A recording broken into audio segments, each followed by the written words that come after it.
Welcome to This Explainer. Today, we're exploring a massive, imposing 666-acre hand-cut stone fortress right in West Virginia. You might know it as the Trans-Allegheny Lunatic Asylum.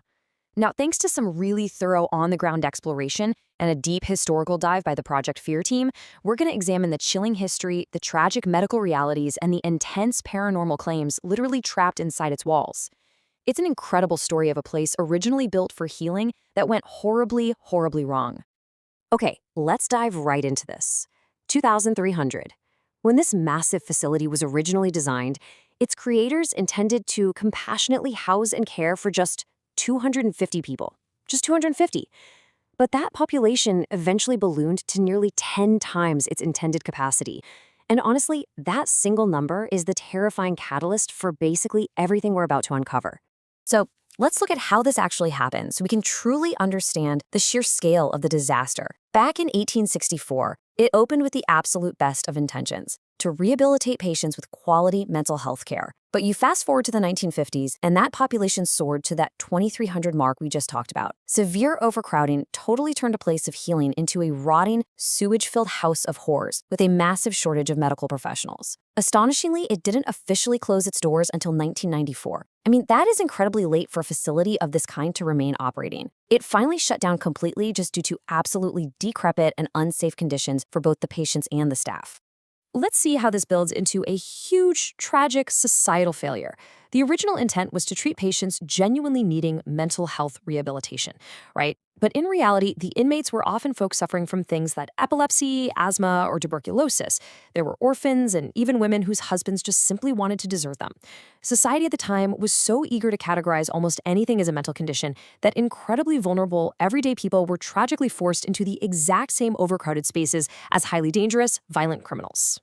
Grounding the story in immense human tragedy, we're looking at the estimated number of deaths at the facility, 5,500. And, some historical sources suggest it could actually be well into the 5 figures. Because these facilities essentially became holding tanks for the unwanted, a lot of families couldn't or just wouldn't claim the bodies. So these discarded individuals were buried in 3 different cemeteries right on the grounds under simple, numbered concrete markers. Entire lives literally reduced to just a number in the dirt. Section 1. The Violent Men's Ward, also known as Ward F. Stepping into this open ward meant entering a space where dangerous men were housed together without isolated cells. Just imagine the tension in the air there. You have individuals prone to severe violence placed directly into open wards with each other. It was basically an environment of absolute survival. And honestly, the energy there is still palpable today. The horrifying reality of that open ward violence peaked in 1987. A patient named Dean Mahoney was hung and bludgeoned to death with a bedpost by 2 of his fellow patients, right here in this ward. It's a really gruesome piece of history, and what makes this even more unsettling is that it was in Dean's very room that investigators previously experienced something truly terrifying. It was a phantom phone call. A team member's phone rang, and all they heard on the other end was a man gasping and choking for breath. But the kicker? The phone that made the call was sitting in another room with a completely dead battery. No way, right? And this brilliantly illustrates the kind of residual pain left behind in Ward F.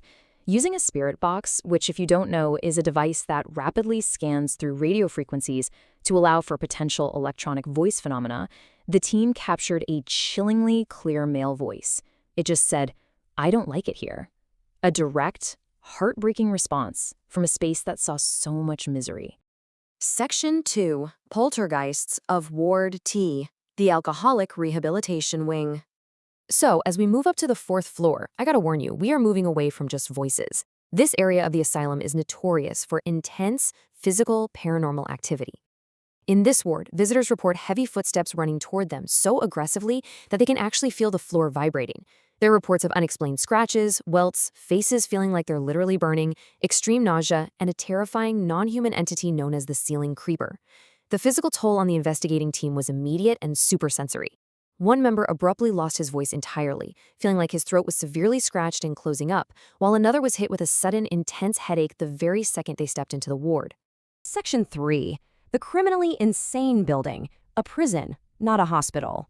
Directing our attention outside the main hospital structure, we find a separate, imposing, long cement building, meant to contain up to 240 of the absolute most dangerous convicts who were deemed completely unfit to stand trial.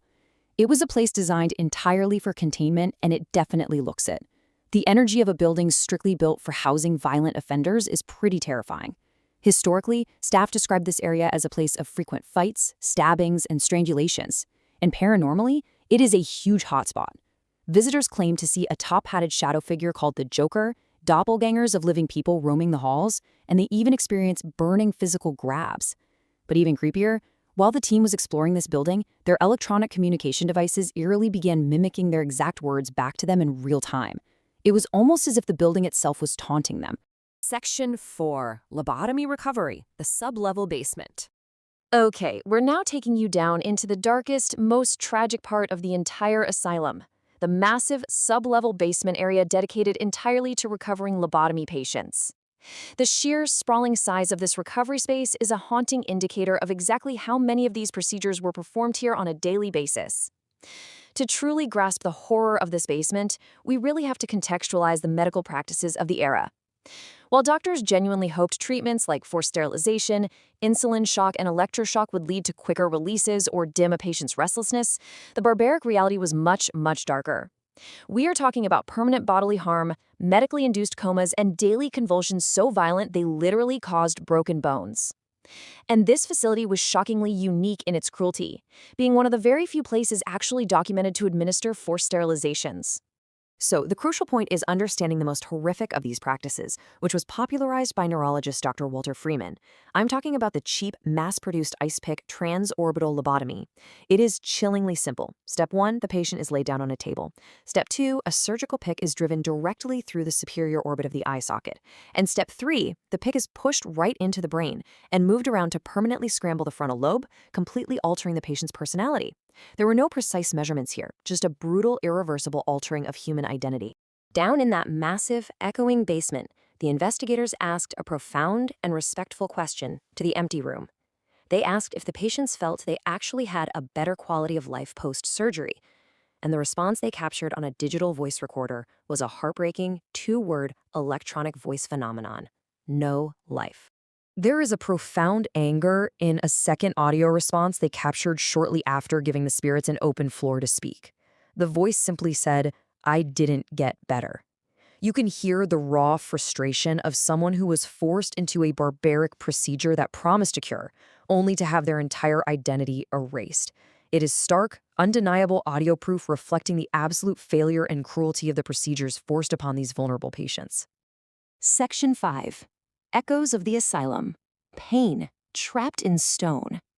As we bring this explainer to its resolution, we really must respectfully ground all of this paranormal documentation back into reality.